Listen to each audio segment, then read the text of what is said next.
Yo, what's good, everybody? It's your boy RESIGN. Today we are back with another video, and today I am going to be going over free agents that I believe are going to re-sign. I've got 20 guys here, and then I have 5 players that I think are either going to re-sign or retire with their current teams. So, yeah, I kind of just mean retain, like it could be a franchise tag, but I'm going to say re-sign. And yeah, let's get right into these 20 players. Starting off, we got 5 guys that I think will either re-sign or retire. You've got Travis Kelce, you've got Lavonte David, you got Keenan Allen, Cameron Jordan, and Joel Bitonio. Travis Kelce has just become such a staple as a Chief. He's been with the Chiefs for 13 years now. It just feels like a guy that wants to be a Kansas City Chief until he retires. Like his brother, this happened with his brother a few times where he was going to be a free agent and they bring him back on this little 1-year deal and he gives it 1 more year. That's kind of what I think Travis will do. Lavonte David, he's been a Buck for 14 years. Just seems like he's been a very important piece to the Bucks. Been their captain on defense. It seems like he is a Buccaneer for life. Keenan Allen, he left the Chargers, went to the Bears, then came back to the Chargers, and I think he's also getting up there. He's dealt with some injuries. His neck is like this, like it got a piece of his neck sticking out. That's weird. So he might be contemplating retirement, but I think he's going to go back to the Chargers. Cameron Jordan, he has been with the Saints for 15 years now. He's going to make it 16 or he's going to retire. It's kind of every year that we do this, and he works out a deal to go back to the Saints. And then Joel Bitonio, he's been a staple for the Browns since their 0-16 days. I don't really see that changing unless if he goes and retires. He seems like one of those loyal one-team guys. And so those are the 5 guys that I have that I think are going to either re-sign or retire, but I think all of them are going to re-sign. Starting off, the first guy on this list, I have Daniel Jones. I think that Daniel Jones just worked so well with the Colts last year. Seeing what they were able to do the first 8-9 games this season, the efficiency that they had, it was unbelievable. And it went off a little bit, and then he got hurt, which I think might be saving him for this contract, that it didn't go down more after he got hurt, because the Colts were kind of on a down spiral anyways. But Daniel Jones, I think that the Colts believe in him. They saw what they saw in him, and they think that he is their franchise quarterback, and they are not going to let him walk out of the building. Then the second guy, I don't really like it, but I have Aaron Rodgers. You don't hire Mike McCarthy if the goal is not for Aaron Rodgers to play another year. And I think we've heard enough about Aaron Rodgers that I didn't put him in the re-sign or retire, especially because I do think he could possibly go to another team, but I still think that I just see him going back to Pittsburgh. You don't bring in Mike McCarthy if you don't want him to be with Aaron Rodgers. I think they were pleased with how Aaron Rodgers played last year. And they're Pittsburgh. Their coach might leave. They still want to go 9-8. And to be honest, he's a pretty good 9-8, 10-7 quarterback at this point in his career. Then my third guy, I have Kenneth Walker. Kenneth Walker was so big of a piece for the Seahawks Super Bowl run. Obviously, he was the Super Bowl MVP, but the way his vision, his ability to read holes, it was unbelievable what we saw in that playoffs.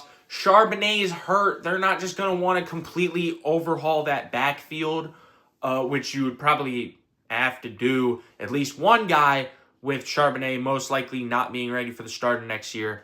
But you don't want to do it with 2 guys, and that's why I have Kenneth Walker staying. He also just seems like such an important piece to Seattle and their operation that goes on there. They like their guys. They have money. They just won a Super Bowl. They're going to re-sign their guys, and Kenneth Walker's one of them. The fourth guy I got is Travis Etienne.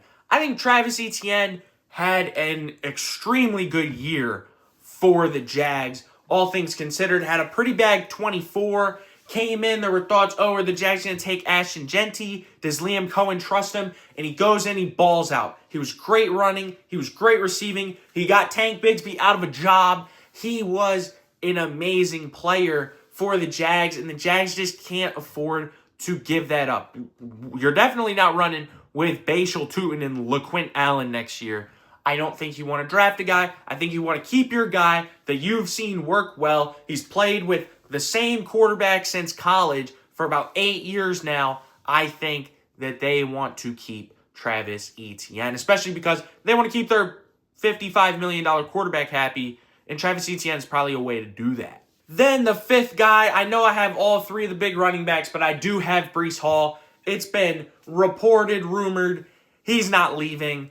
The Jets are going to put a tag on him, if anything. But the Jets, they want to keep good players. They want to at least do something, show the fans, hey, we're not completely tanking. And also, most likely a young quarterback. I think a Ty Simpson, but a young quarterback is going to need somebody to rely on, to hand the ball off, to have at least some part of a successful run game, and Breece Hall is going to be a big part of that. So that's why I have him re-signing with the Jets. Now, I know this stuff has come out about this guy. Yeah, I don't think that it's retire or re-sign, but Mike Evans ain't leaving Tampa Bay. Mike Evans has been such a critical piece to the Bucs. Really, I think he was Jason Light's first draft pick, the Bucs GM. He's been here all 12 years. He was great. He's been great. 11 1,000-yard seasons, and then was probably a little bit under pace maybe, but I think he was going to get there if he played a full season this year.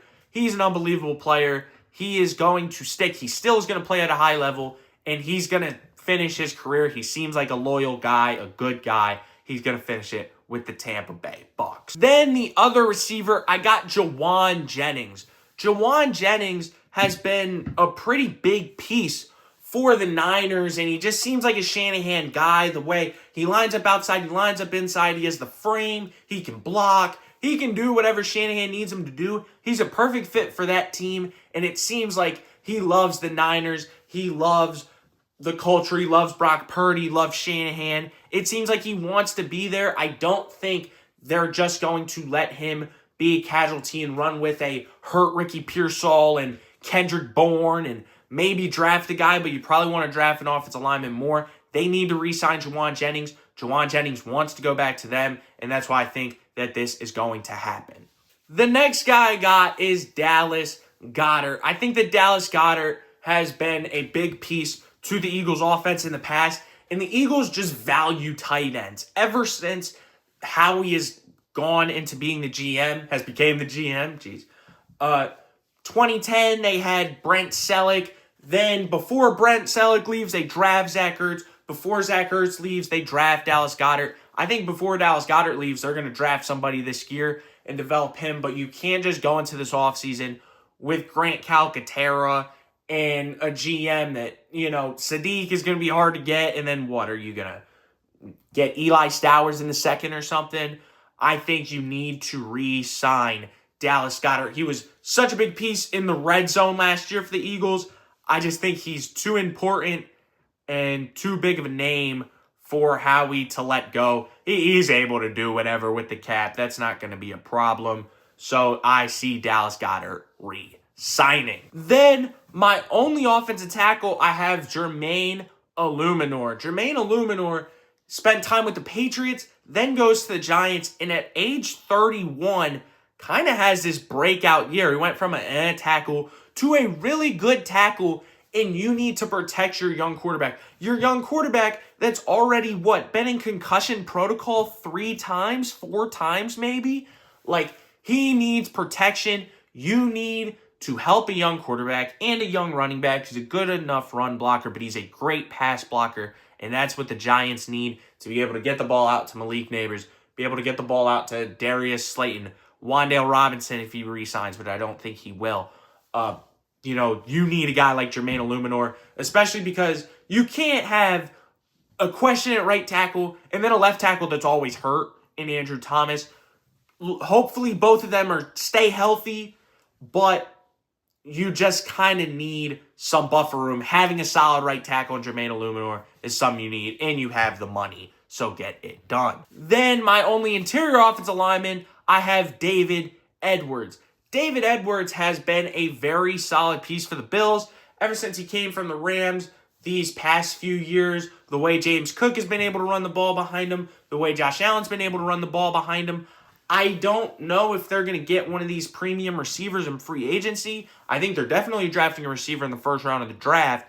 But I think your money, and you do have a bit of money, needs to go to keeping that run game so strong, a run game that has powered them through these past few years with Josh Allen, with James Cook, with Ty Johnson, Ray Davis, and David Edwards is a huge part of that. You need to keep him in Buffalo. Then moving on to my defensive guys and my final 10, I have Joseph Ossai. The Bengals, they still have money, even with the Joe Burrow, even with the Jamar Chase, the T. Higgins extensions, the big money, because they have no big contracts on defense. I actually do think you have a little something happening. I think you have to give Shamar Stewart some time. He was bad, but he was not as bad as it showed. You know, the one thing everybody saw was just him getting bullied by Darnell Wright. Anyways, that's not the point. The point is you need to keep any solid piece of defense that you have, and Joseph Ossai is a part of a solid defense. He kind of has kept going up over the years, had a pretty nice year this year. I think that you have to keep him, especially with getting rid of Trey Hendrickson. You have to keep a guy like Joseph Ossai. Then the next guy I got is K'Lavon Chaisson. I think K'Lavon Chaisson had a pretty decent year in 24. Kind of went under the radar because he played on the crappy Raiders. Then goes to the Patriots, has this bigger breakout year. He turned from a big first-round pick bust, but you see the intangibles, and it's finally working out now. And to have one of these breakout years, a team that has money, they are going to want to re-sign K'Lavon Chaisson. K'Lavon Chaisson is wanting to stay with the coach that really got him so much better, that really maximized his potential with the Patriots, with that scheme. And it's a big piece. And I think that K'Lavon Chaisson just thinks of the Patriots as so important to him, and that's why I think he needs to re-sign. The next guy I got is John Franklin Myers. I just think that with Denver, they're known for the amount of guys they have on defense, and Vance Joseph and John Franklin Myers fits so well. The way that he can rush the passer from the D tackle position is something that you don't get a lot. Yes, he's going to be a premium DT in this market, but the Broncos have money. Really, any team that doesn't have a QB on a big contract, which Bo Nix is still on his rookie contract, will have money. And John Franklin Myers, it's their big free agent for one of the best defenses in the league. There's nothing to complain about with that defense. And so why not keep a pretty big piece of it in John Franklin Myers? Then moving on to linebackers, the first guy that I have is Alex Anzalone. Alex Anzalone, I didn't actually know he was a free agent when I made my top 5 video. I think I would have had him at 5. He was such an important piece of the team in 24. We saw when he got hurt versus when he came back. He was a big piece of the team in 23. He is an important player. He's been an important player for a while, and he seems like the captain of this Lions defense. I know the Lions defense did not have a good year last year, and Anzalone's kind of a part of that, but I think that Anzalone's just so important for the culture, for the Dan Campbell, biting kneecaps stuff. Alex Anzalone's a big part of that, and that's why I think you have to try and re-sign him. The next guy I got is Alex Singleton. It's kind of the same thing I said with John Franklin Myers. You want to keep that defense the same that it was because it was so effective.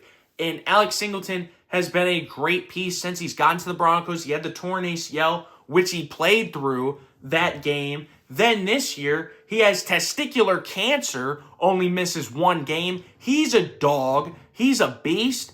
And I think that that is really important for a team like the Broncos. A culture setter. Hey, here's a culture setter. He seems like a leader. He seems like an important person. And he seems like someone the Broncos would want to keep.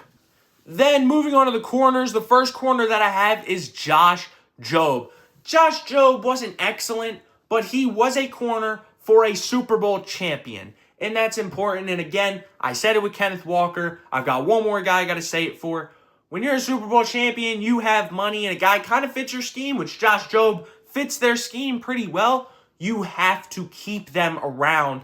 And Josh Jobe was a pretty important piece. He's a solid outside corner. You don't want that to be your biggest need. You want to be able to have a luxury, and with you losing Woolen, you can't just say, hey, we have Devon Witherspoon and we need to go get an outside corner. Keep a guy in Josh Jobe that was successful for you to win a Super Bowl so he can be again. And Josh Jobe revitalized his career after kind of sucking in Philly, so he might as well want to stay with the team that he got a lot better on.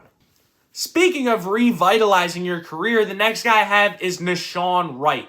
Nahshon Wright was a huge piece of the Bears last year. The way he was able to create turnovers, whether it was a pick six, whether it was stripping Jalen Hurts on the tush push, he was just able to make a lot of big plays.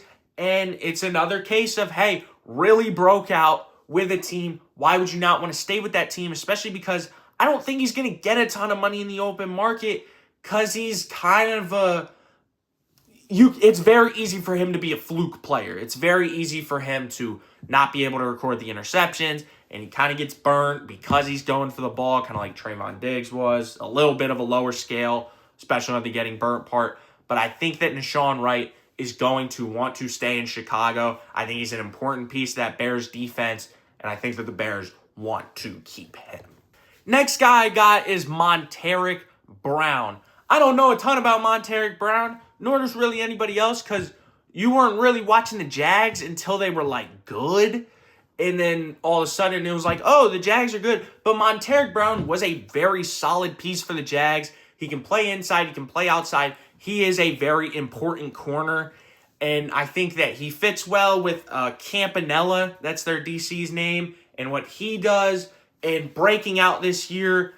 Do you really want to leave, or do you want to stay with a team that you did play really well on? I'm not sure he's going to get a bag somewhere else to be this standout starting corner. So why not stay with Jacksonville? The next guy I've got is Kobe Bryant. This is the last Seahawk. Kobe Bryant, the main thing here is he just fits so well with Mike Macdonald. The way he can play corner, the way he can play safety. You know the way Mike Macdonald likes to move around guys. And Kobe Bryant is just such an important piece of that. The way he can move around. He is important for Mike Macdonald. And again, you have money, you're a Super Bowl winner. Might as well try to keep your team around. I think that Kobe Bryant was a very big piece of that Seahawks team. And he is going to get a nice little payday from them, I think. A little bit overexpected, but I think he's going to re-sign with Seattle. Then, last but not least, my only true safety, even though Kobe Bryant kind of played safety, Reed Blankenship. I think that Reed Blankenship, one, the culture, he's an exciting white. You can tell he loves being here. Philly is a great place for him.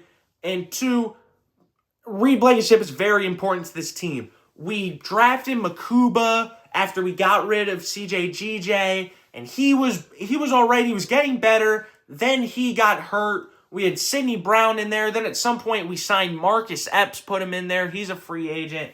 It's just been kind of safety for the Eagles. You can't lose the one guy that's been steady, that's been productive. Maybe not an amazing year last year, but he's a very solid piece on what can be a very good team. I think you have to keep him, and he wants to be here. So I think that's gotten to get done.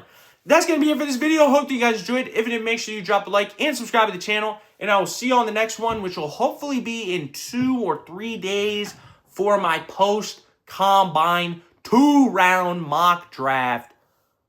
And yeah, that's it. Peace.